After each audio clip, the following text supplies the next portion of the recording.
Sharing firman Tuhan.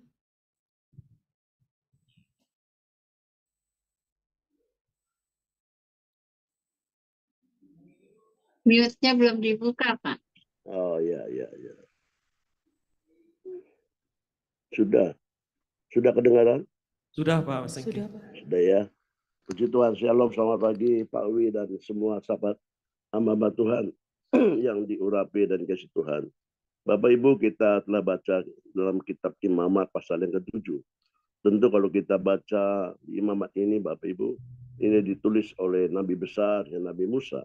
Kitab yang banyak mencatat para imam persembahkan berbagai persembahan korban untuk menghampiri Allah. Nah, dalam kitab Perjanjian Lama, kitab Imamat ini adalah merupakan satu gambaran bagaimana pengorbanan Yesus untuk kita, untuk manusia, untuk saya dan saudara. Sehingga kita dapat juga menghampiri Allah yang kudus. Karena dalam Alkitab, dalam Roma 3 ayat 23, karena semua orang telah berbuat dosa dan kehilangan kemuliaan Allah. Di Roma 6 ayat 23, sebab upah dosa ialah maut. Tapi kasih karunia Allah ialah hidup yang kekal dalam Kristus Yesus Tuhan kita. Saya dan saudara tidak bisa melepaskan diri dari dosa selain dari kita menerima pengorbanan Yesus di kayu salib. Yang percaya katakan amin. Yesus telah berkorban untuk saya dan saudara satu kali, Bapak Ibu yang kasih Tuhan. Ya, gambaran dalam Perjanjian Lama adalah gambaran bagaimana yang Yesus akan lakukan untuk saya dan saudara. Dalam 1 Petrus 3 ayat 18 dikatakan, sebab juga Kristus telah mati sekali untuk segala dosa kita. Ia yang benar untuk orang-orang yang tidak benar, supaya ia membawa kita kepada Allah. Ia yang telah dibunuh dalam keadaannya sebagai manusia, tetapi yang telah dibangkitkan menurut roh. Yesus dijadikan korban bagi saya dan saudara. Yesus yang mati sebagai manusia, 100% sebagai manusia, dan Yesus yang telah bangkit pada hari yang ketiga, bangkit di dalam roh dan 100% sebagai Allah. Tentu itu bagi saya dan saudara. Puji Tuhan kita hidup di zaman kasih karunia karena pengorbanannya buat saya dan saudara, sehingga kita semua dapat menghampiri kasih Allah, dapat menghampiri Allah melalui Yesus yang telah berkorban untuk kita. Ada dua hal di mana Yesus memproklamasikan kekalahannya kepada dunia untuk manusia dapat menghampiri Allah. Yang pertama, dalam Yohanes 14:6, Alkitab berkata, kata Yesus, akulah jalan kebenaran dan hidup. Tidak ada seorang pun datang kepada Bapa kalau tidak melalui aku. Bapak Ibu yang dikasihi Tuhan, kita semua percaya bahwa hanya melalui Yesuslah ada jalan keselamatan. Melalui Yesuslah ada jalan perdamaian. Melalui Yesuslah kita dapat menghampiri Allah yang kudus, yang mulia, dan yang berkuasa. Bapak Ibu dikasihi Tuhan, di dalam Ibrani 4 ayat 14 sampai 16. Ibrani 4 ayat 14 sampai 16 Alkitab berkata, karena kita sekarang mempunyai imam besar agung yang telah melintasi semua langit, yaitu Yesus anak Allah. Bila kita berpegang pada pengakuan iman kita. Sebab imam besar yang kita punyai bukanlah imam besar yang tidak dapat turut merasakan kelemahan-kelemahan kita. Sebaliknya, sama dengan kita, ia telah dicobai, hanya tidak berbuat dosa. Sebab itu marilah kita dengan penuh keberanian menghampiri tahta kasih karunia, supaya kita menerima rahmat dan menemukan kasih karunia untuk mendapat pertolongan kita pada waktunya. Bapak Ibu yang dikasihi Tuhan, Alkitab berkata, sebab imam besar yang kita punyai bukanlah imam besar yang tidak dapat turut merasakan kelemahan-kelemahan kita. Mungkin dalam kehidupan kita sebagai pelayan Tuhan, kita juga banyak mengalami kelemahan demi kelemahan. Ya, saya minta maaf kepada Ibu Christine, berapa minggu lalu saya harusnya melayani di doa pagi, tapi saya mengalami batuk selama 2 minggu. Ya, dan saya tahu ya, dalam batuk saya itu adalah nomor satu kelemahan. Tapi kita percaya bahwa Yesus telah berkorban untuk kita. Dia membuat oleh bilur-bilurnya segala penyakit kita disembuhkan. Bukan hanya hal itu aja. Banyak kelemahan-kelemahan kita yang kita alami. Tapi percayalah, Tuhan ajaib, Tuhan selalu menolong kita hari ini sampai selama-lamanya. Sebab itu, marilah kita dengan penuh keberanian menghampiri tata Allah, tata kasih karunia, supaya kita menerima rahmat dan menerima kasih karunia untuk mendapatkan pertolongan kita pada waktunya. Jadi Bapak Ibu, bagi Tuhan tidak ada waktu yang terlalu cepat. Dan bagi Tuhan tidak ada waktu yang terlambat. Bagi Tuhan selalu tepat waktunya. Katakan amin. Alkitab berkata, supaya kita menerima dan menemukan kasih karunia untuk mendapat pertolongan kita pada waktunya. Saya berdoa buat kita semua. Kiranya kita semua hamba Tuhan selalu menerima kasih karunia. Selalu menerima rahmat dari Tuhan pada waktunya. Yang percaya katakan amin. Bagian kedua, dalam Yohanes 14 ayat ke-7. Sekiranya kamu mengenal aku, Yesus, pasti kamu akan mengenal Bapakku. Sekarang ini kamu mengenal dia, dan kamu telah melihat dia. Bapak Ibu, Alkitab berkata bahwa sekarang kamu mengenal dia, dan kamu telah melihat dia. Mungkin secara jasmani kita belum melihat Yesus. Tetapi kita percaya. Saya catat ada 3 poin Bapak Ibu. Apa yang kita rasakan. Apa yang kita lihat. Bahwa Tuhan itu hadir. Tuhan itu ada dalam hidup kita. Yang pertama. Saat kita menerima pengurapan. Menerima jamahan dari Tuhan. Melalui gembala pembina, gembala rayon kita. Maka kita tahu. Di situ Allah sedang turun bekerja. Di situ Allah telah menjamah kita. Allah telah mengurapi kita. Bapak Ibu. Dan kita merasakan bahwa Allah di situ ada bagi hidup kita masing-masing.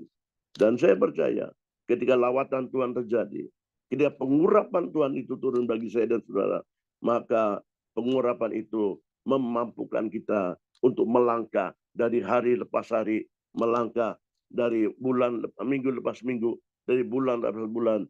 Dan pengurapan itu yang mampu membuat kita lepas dari segala hal yang kita tidak mampu atasi. Bapak Ibu yang dikasih Tuhan. Yang pertama, bagaimana kita mengenal Allah dan melihat Allah. Yang pertama, kita merasakan lawatan Tuhan dan pengurapannya. Dari Bapak Gembala kita, Pak Wi, dari Pak Niko, kita terima pengurapan dari Tuhan melalui para gembala. Dan saya percaya Bapak Ibu, pengurapan itu yang memampukan kita ada sampai hari ini. Baik dalam pelayanan kita, rumah tangga kita, dan apa saja yang kita kerjakan. Itu semua kita mampu karena pengurapan Tuhan. Yang kedua, bagaimana kita mengenal dia dan dapat melihat dia. Yang kedua adalah kuasa penyertaannya dalam pelayanan kita masing-masing. Ya, kita percaya Tuhan selalu mencukupi. Meskipun terkadang kita kekurangan. Tapi Tuhan cukupi pada waktunya. Tuhan menjaga kita. Tuhan melindungi kita. Dan membuka jalan. Meskipun seolah-olah semua jalan tertutup. Tapi pada waktunya Tuhan buka jalan buat kita semua. Bapak Ibu, saya selalu katakan di Medan ini. Bahwa mujizat masih ada. Itu adalah bukti pengharapan kita kepada Tuhan. Mujizat itu nyata. Itulah bukti bahwa semua yang karya Tuhan, janji Tuhan, sudah kita alami. Sudah digenapi oleh Tuhan.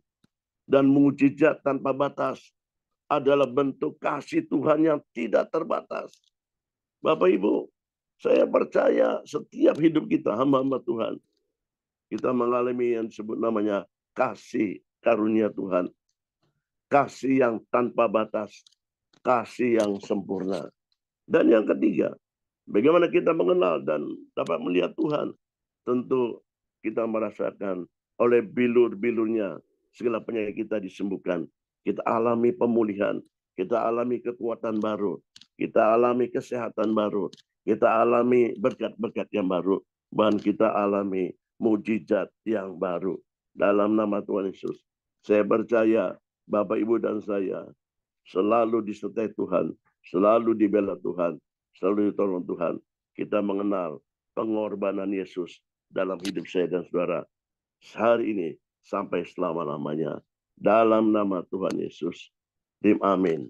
Ya, terima kasih Pak Wi. Selamat pagi, Tuhan berkati. Terima kasih Pak Sengki, sudah jadi berkat buat kita Pak. Amin. Tuhan pakai Pak Sengki lebih dahsyat lagi. Amin, Pak. Tuhan pakai semua kita untuk memuliakan Tuhan. Bapak Ibu, saya tidak komentar lagi. Tapi yang jelas pagi hari ini Tuhan sudah menyediakan korban baginya, yaitu korban Kristus yang sempurna buat saya dan buat Bapak Ibu semua. Kita nggak usah memberikan lagi korban bakaran, baik berupa dari lembu, dari domba, tapi semuanya itu bayangan dan wujudnya adalah korban Tuhan Yesus Kristus. Di kayu salib, korban yang sempurna buat menebus saya, buat menebus Bapak Ibu. Amin, amin, amin. Dalam nama Tuhan Yesus Kristus. Amin, Yesus. Beri tepuk tangan yang meriah buat Tuhan Yesus. Kami memuji kebesaran-Mu Tuhan. Kami memuji kebesaran.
Kami semua mengucap syukur kepada Tuhan pagi hari ini.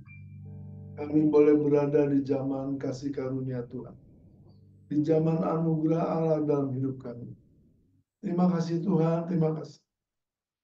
Kami mengucap syukur Tuhan Yesus telah menjadi korban yang sempurna bagi keselamatan setiap hidup kami. Kami mengucap syukur Tuhan. Kami berterima kasih. Kau baik bagi kami. Bentar kami akan berpisah satu sama lain. Kami kembali kepada tugas pekerjaan pelayanan masing-masing. Kami rindu, kami siap menerima berkat. Bapak Ibu angkat kedua tangan Bapak Ibu kepada Tuhan.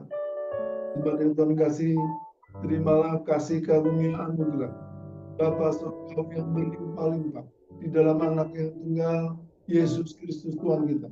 Bersyukur Tuhan yang manis indah dengan Roh Kudus telah dan selalu menyertai kita.